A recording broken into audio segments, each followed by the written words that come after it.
Спадару Ігар, Украіна ведала і нагадвала Лукашэнку пра гэтыя рэтрансляторы і раней вяліся кулуарныя размовы пра зняццё гэтага абсталявання. Але, на вашу думку, чым абумоўлена, што Зеленскі перайшоў да такога жорсткага ультыматуму менавіта цяпер у публічнай прасторы? Ну, тут ёсць некалькі чыннікаў. Першы гэта працяг агульнай лініі украінскай палітыкі на беларускім накірунку, які станам на сёння укладаецца ў фармат падвышэння ставак. Ну, фактычна гэта такое сабе запрашэнне да дыялогу з моцных пазіцый.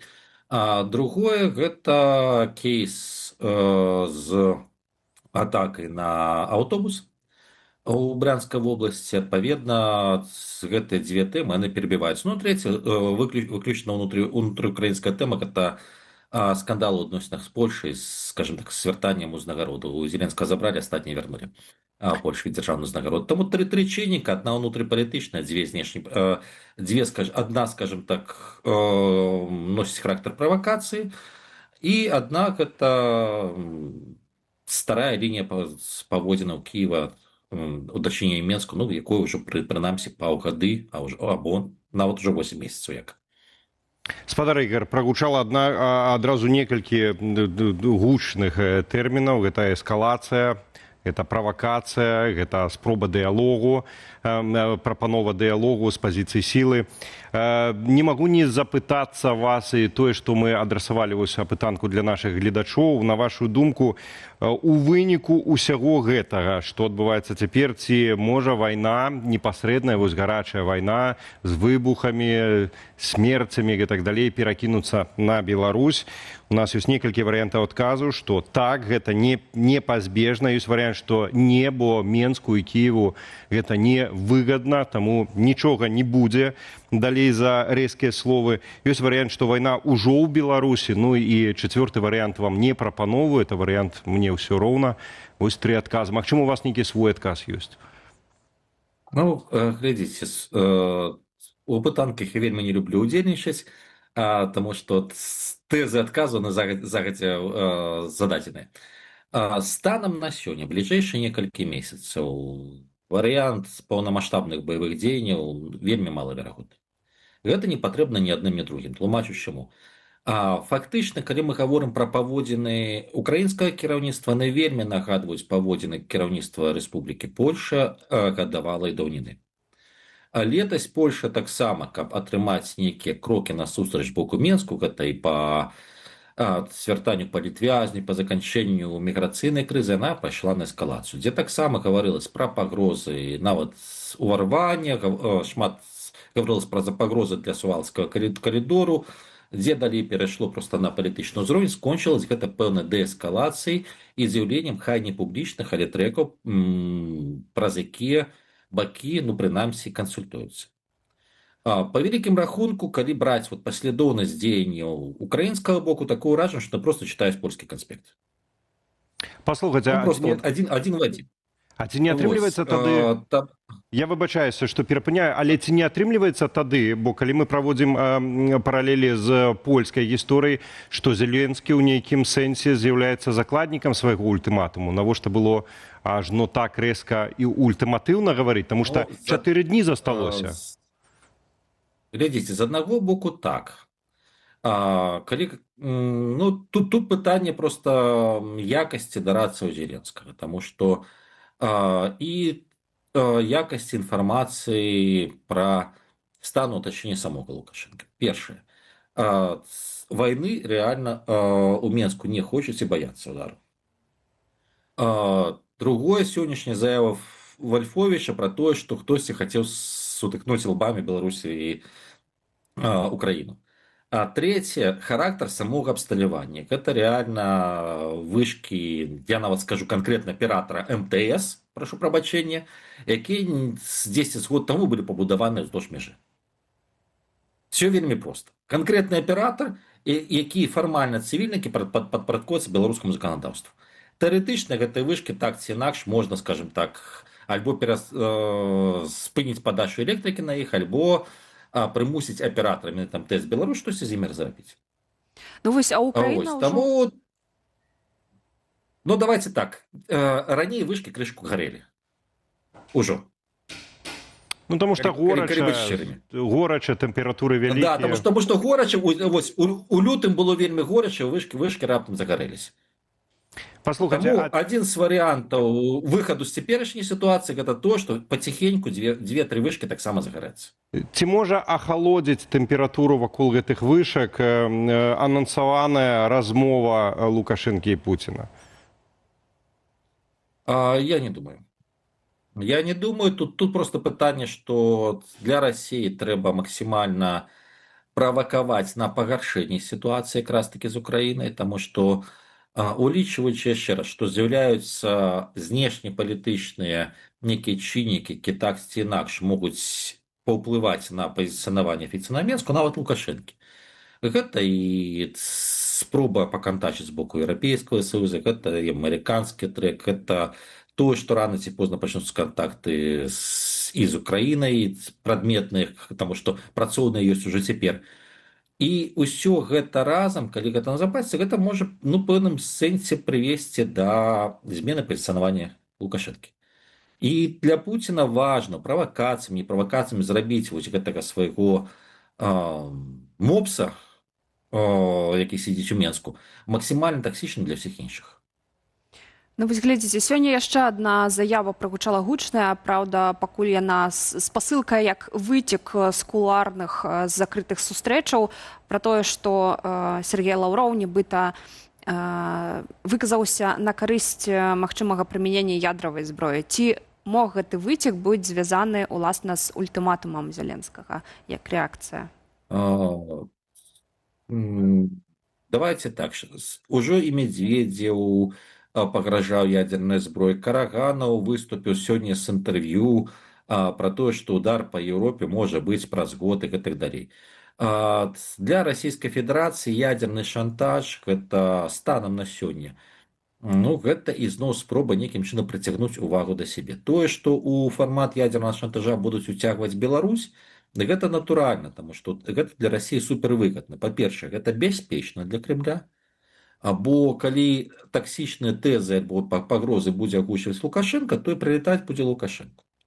У выпадку нават спробы прымяніць тактычную ядерную зброю, дзесь там атмасферы высока, каб не было, скажем так, ядерного забруджвання, я вельмі раю паглядзець амерыканскі, да і савецкі фільм пра карыбскі крызіс, дзе ў выпадку пачатку ядернай вайны абодва бакі прадумвалі, якім чынам папярэдзіць іншага абмежаваным ядерным ударам.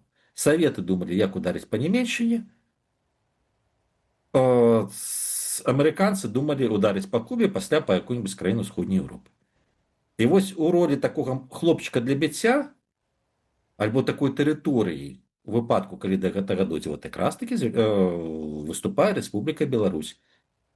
Таму што Расіі сваю тэрыторыю, як бы там не было, крышку шкада, а гэтага не.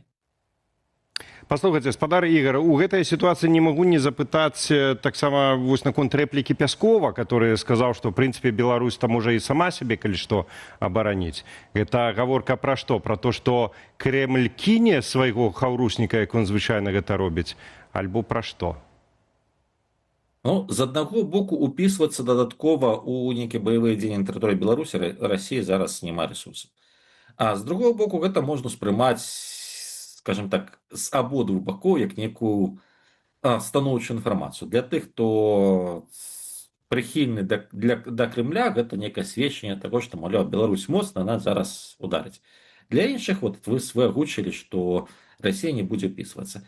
На мою думку, ёсць яшчэ адзін фактар, гэта у Маскве не маюць дакладныя парады, ім бы хацелася б, каб адбылося ўзброенае сутыкненне, не вайна, але рэальна ўзброенае сутыкненне між Беларусю і Украінай, яшчэ раз таму, што Лукашенко становіцца тады яшчэ больш таксічным, чым цяпер. Але зрабіць гэта сутыкненне гарантаваным яны не могуць. А прадухіліць актыўны дзень Украіны яны таксама не могуць. Адпаведна, проста Расія ў нечым таксама і ўмывае рукі. А з чым Лукашенко можа паехаць да Пуціна, з якімі аргументамі, ці ён будзе казаць пра небяспеку для НПЗ, напрыклад, беларускіх, якія цяпер пастаўляюць паліва для расійскіх? Пытанне, што Лукашенко хоча атрымаць ад сустрэчы з Пуцінам. И от того, что ты хочешь атрымаць, ты будешь мець пэўныя аргументы. Ну, Ну, напэўна, ён не давайте хоча загадайся. ўцягвання ў вайну. Ну вот, калі ён не хоча ўцягвання вайну, тады апеляцыя, што давай, прынамсі, на тэрыторыі Беларусі дээскалацыя, таму што, ну, напрыклад, вам патрэбен бензінчык. Мгм. Просто банальна. Тады атрымліваецца, Вось, што і напрыклад, вам Расія, і Беларусь заплюшчыць вочы на знішчэнне гэтых рэтранслятораў. Так яшчэ раз я кажу, што ні, а чаму знішчэнне? Хто замінае Рэспублікі Беларусь у тое, з чаго я пачынаў? А, напрыклад, перастаць падаваць электрыку на вышкі аператара сотавай сувязі МТС Беларусь, якія стаяць на адлегласці меней, чым 5 кіламетраў ад лініі дзяржаўнай мяжы. Ну, вельмі паказальным адказам на ваше пытанне можа стаць вось гэтае скавытанне карэспандэнтаў, которые ўжо кажуць, што Менск там пачынае адключаць і што гэта ўжо здрада. Між тым хацеў вас... Ну, просто, Так. глядзіце, тут просто пытанне банальна у пэўнай тэхналогіі, пэўнай абмежаванасці. Таму што гэта вышкі 4G з больш моцным мадэмам.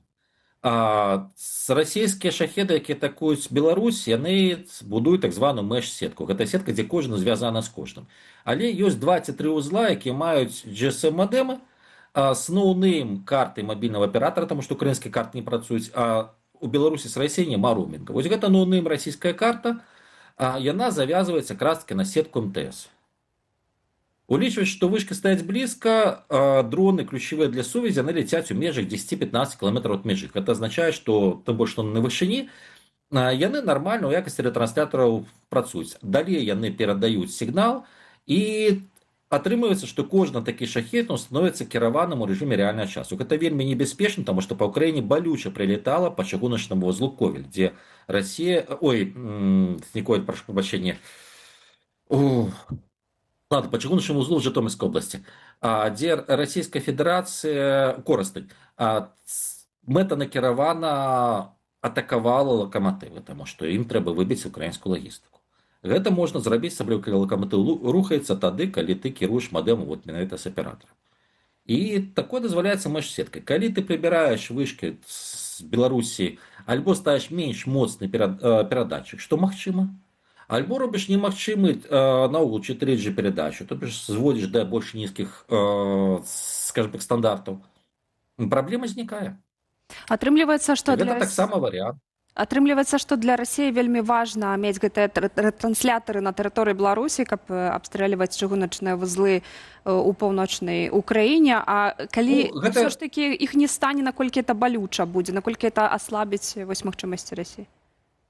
Для Расіі гэта магчымасць, гэта дадатковая магчымасць. Будуць шукаць іншыя, калі іх не стане, калі менавіта моцна патрэбна. Ёсць больш дарагія, скажем, рашэнні, гэта, напрыклад, менавіта ўжо станцыі кіравання в той же самай Зябравкі, у тым же самым Лунінцу, але гэта больш дарагія рашэнні, і гэта ўжо фактычна адкрыта расійская прысутнасць, і па расійскіх войсках рэальна можа прыляцець. Тут якраз такі ўмыюць рукі все. Таму, калі ёсць магчымасць выкарыстоўваць цывільную інфраструктуру, не будуць думаць, як перабудавацца. Спадар Ігор, яшчэ важна все-таки згадаць другую частку ультыматума Зеленскага. Ну там вот цяжка сказаць, ці там гэта ультыматум, альбо гэта такое выказанае ўслых пажаданне вось наконт паліва, якое рэжым Лукашэнкі пастаўляе расейцам. Даволі мякка, параўнальна вось наконт рэтранслятораў, то даволі мякка выказаўся наконт паліва Зеленскі. Гэта, на вашу думку, што? Гэта працяг ультыматума і з адпаведнымі магчымымі наступствамі, альбо гэта все-таки такое пажаданне для Лукашэнкі? Гэта просто заўвага на палях, яшчэ раз. Дадатковы просто аргумент, але гэта на дадзены момант не пагроза, нічога.